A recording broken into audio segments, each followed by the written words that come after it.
Hi guys, it's Brittany. Happy Halloween. So today's gonna be a popcorn chat video, and today we're going to talk about Sleepy Hollow. And yes, I still have some uh, candy with me. Now these are gummy bears, but I love gummy bears. So yes, we're this is a popcorn chat video, and yes, we're going to talk about Sleepy Hollow. So, um, Sleepy Hollow is directed by Tim Burton, and I think honestly, I think this movie in particular was probably maybe the most challenging movie in his career, and the most challenging movie he had to direct, because I never quite known. Uh, I never quite seen a horror movie seeing that Tim Burton directed it, so I never seen that. I feel like this probably was like the first horror movie that I saw that Tim Burton actually directed himself. But he did a good job on that. And yes, this is Gummy Bears.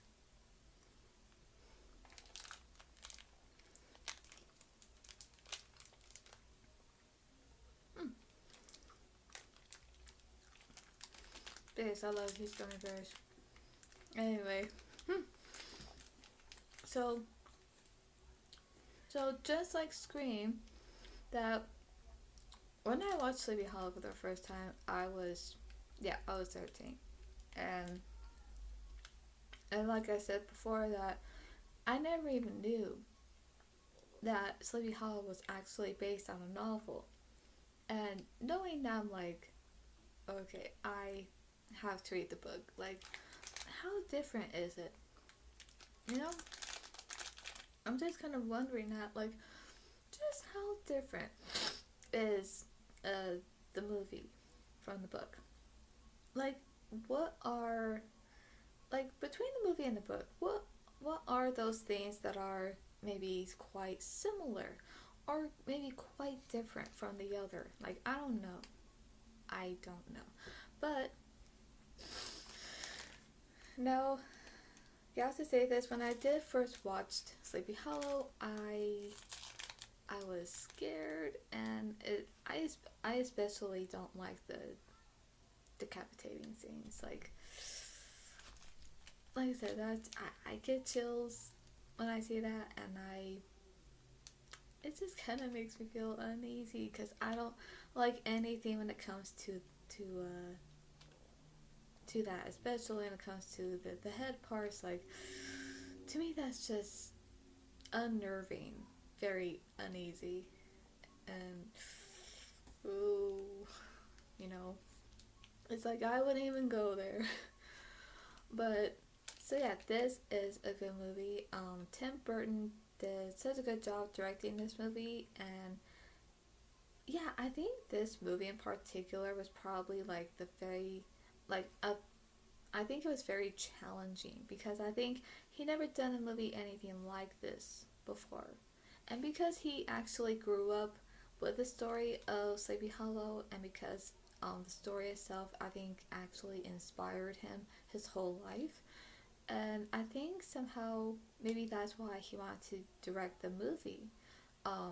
Because I think he knew, I think he pictured how he wanted it to be, and yeah, actually it turned out quite good. And it came out in November in 1999.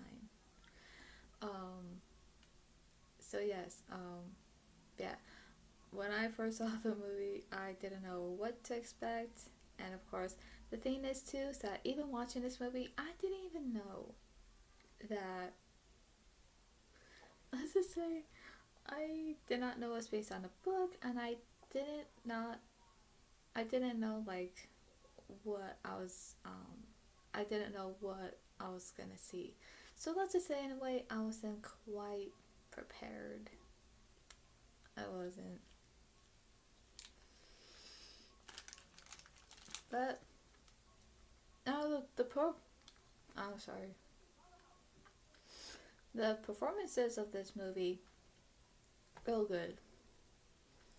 And so I do like Johnny Depp's performance as Ichabod Crane, and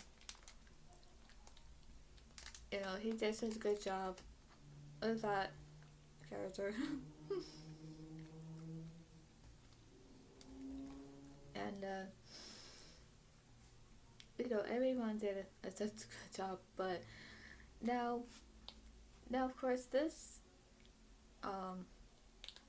let's just say there's just some things in the movie that really shocked me. I have to say especially towards the end, because here's the thing. Now, when it came to the end, it's like it turns out the reason why all of this was happening, like the reason why the Headless Horseman was killing these people, when he was killing these people, like, like, decapitating them, like, in return for his own head. So, now, towards the end, like, I realized, that this was happening. It's not because it was mostly, him doing that, but it was her. Like, she was the one. Well, okay, now, Miranda Richardson. Okay, what's her character's name?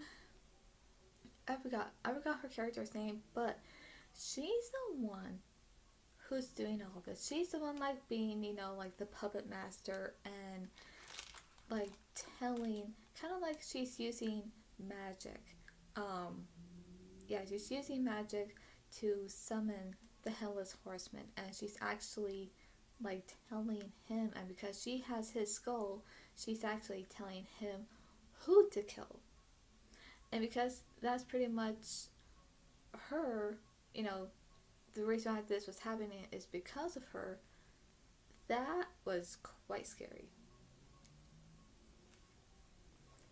So yeah, at first of course, seeing it, I thought this was the Headless Horseman doing this. Of course he was, but I thought he was doing it because this was his own doing. But it's not. So when all this was happening, it wasn't his own doing. It wasn't. It was this character, Miranda Richardson, her character. She's the one behind all this. She's the one, using witchcraft, summoning the Headless Horseman, so that way he could come out of his resting place, and she would be the one telling him who to kill. And let's just say she actually did that because of her own personal reasons. And here's the thing, I think because she did had a rough life growing up, she did that. So to me that's scary, because knowing that she was the one behind all of this, and that she's the one summoning him and telling him who to kill, and that he would do it because it's kind of like he's doing it because she commands it, and he's killing these people because she is telling him what to do. She's telling him who to kill. So with that, it's like, okay, so you're the puppet master, behind the Headless Horseman, and telling him who to kill. Like, okay, like, that's just messed up.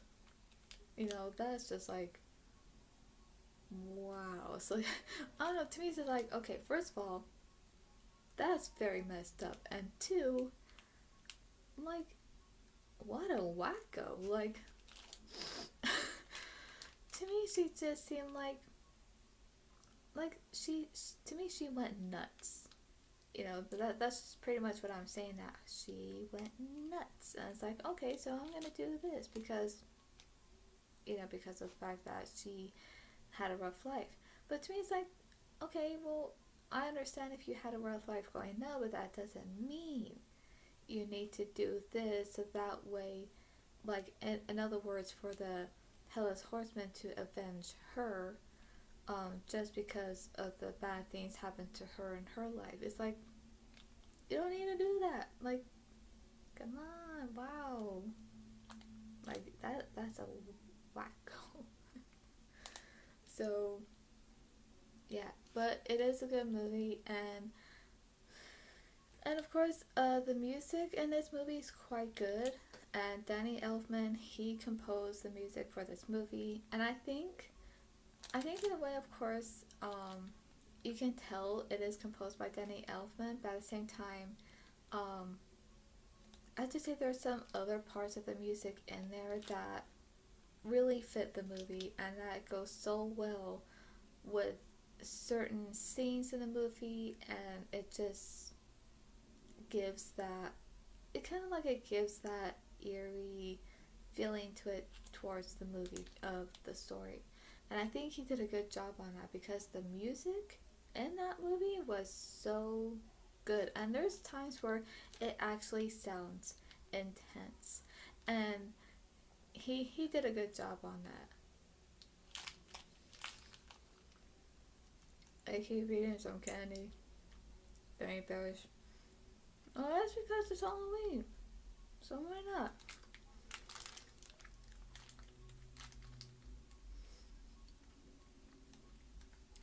But yes. And oh yeah, and the special effects in this movie are really good too. Like like especially you know how like it's the part where Ichabod, Katrina, and and you know how they were at that place, you know, where he was buried.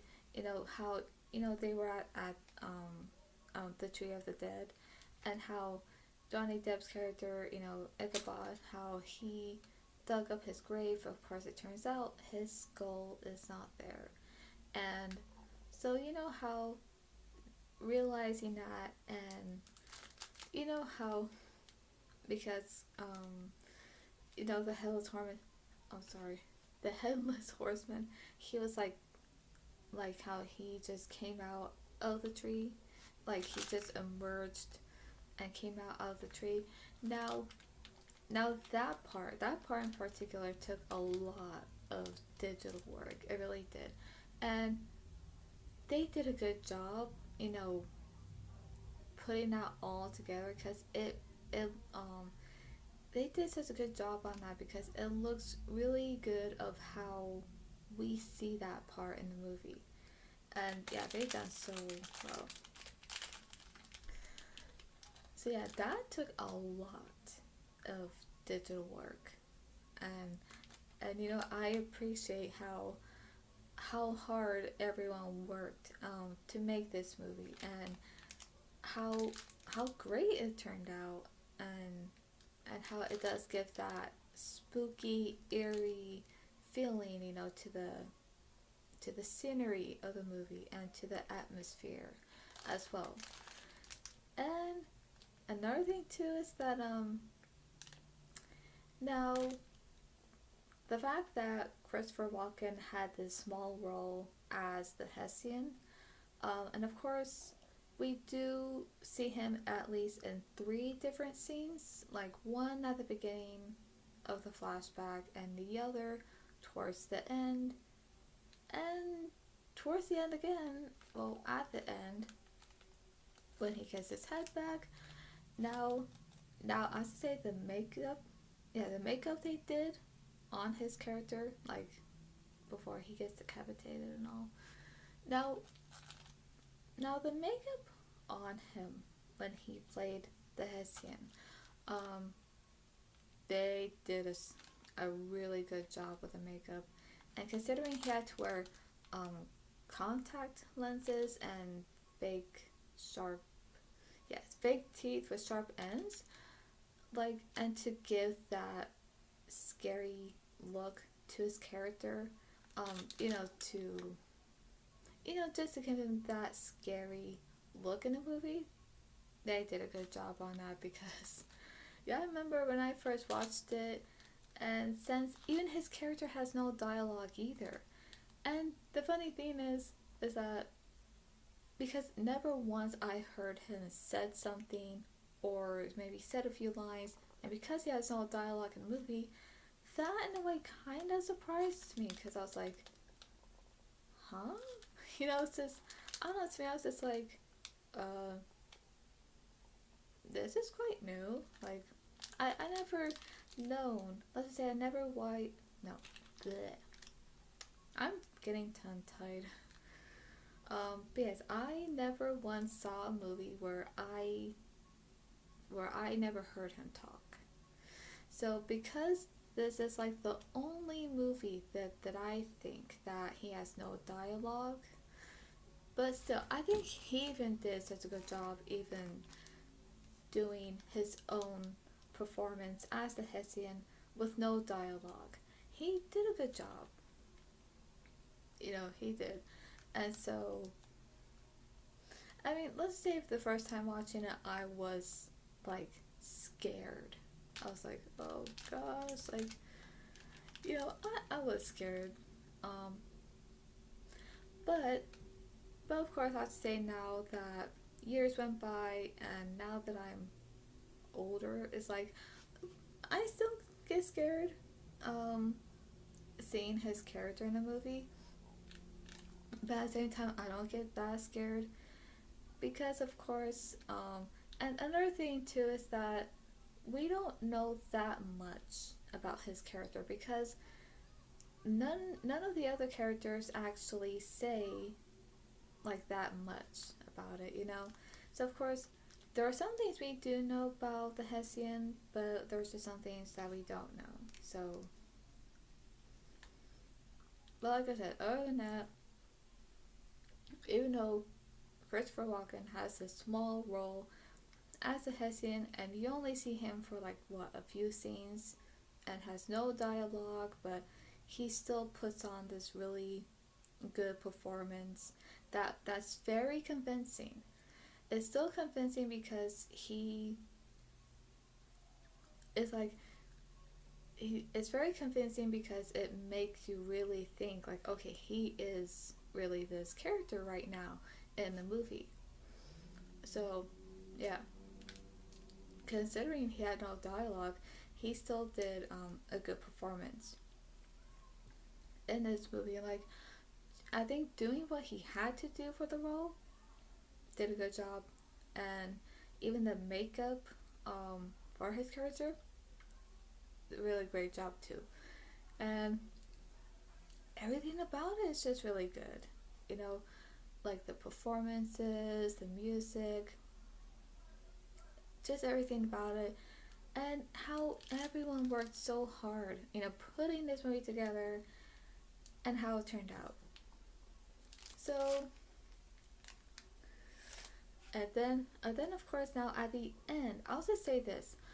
Now, the one thing I do like about the ending is that, I'll just say this. So, when the Hessian, when the Headless Horseman, when he finally gets his head back, and of course he puts it on, and then it's kind of like, in a way,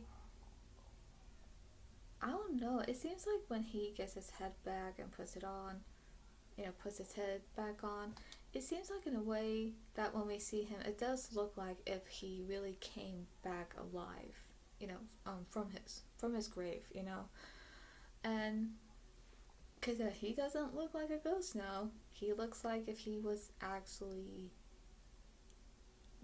was alive and came out of his grave. So it looks like that.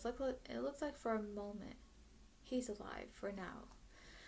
But yes, the one thing I do like about the ending though is that even though when he does get his head back, is that when he looks at Ichabod and Katrina, he doesn't do anything. He does look at them, but he doesn't do anything in a way to make them feel threatened or to make them feel scared that their lives are in danger.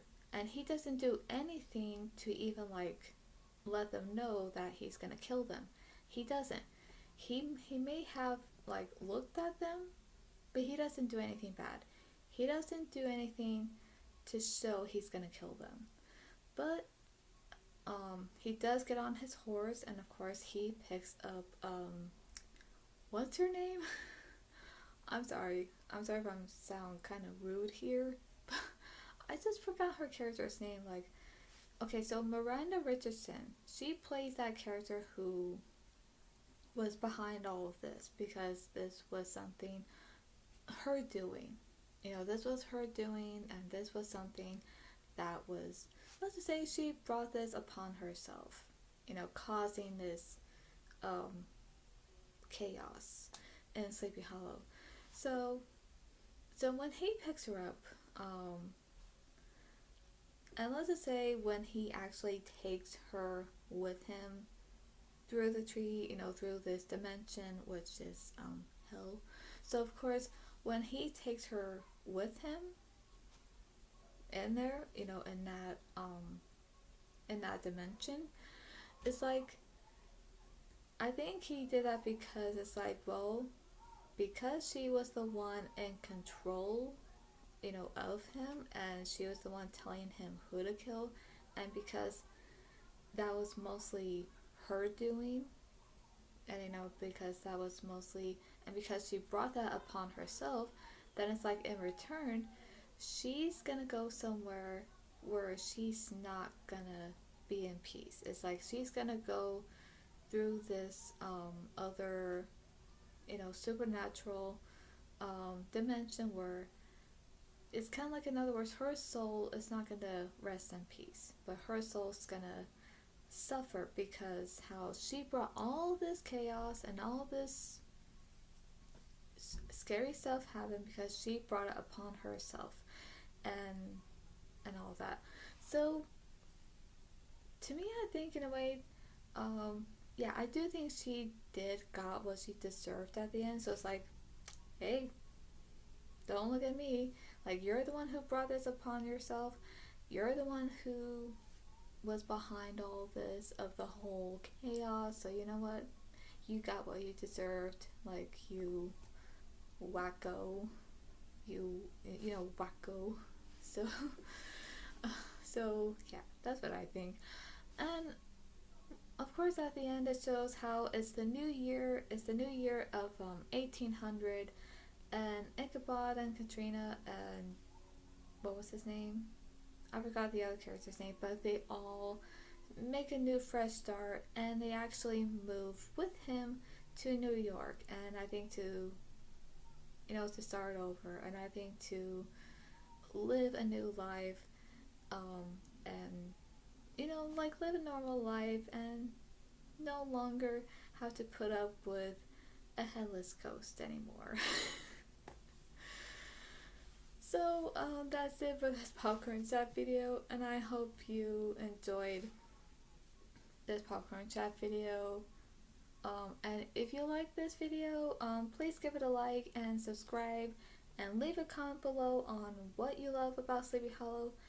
And yes, it is Halloween, and believe me, I am excited. Like, I have plans on what I'm gonna do tonight, and I'll just say this: speaking of Sleepy Hollow, I'm actually gonna be watching it tonight.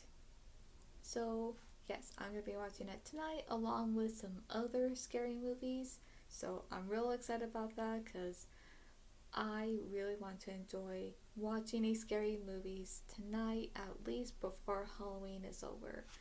So, give this video a like, leave a comment, subscribe, and share it, and that's all for today, and I'll see you at the movies, and happy Halloween.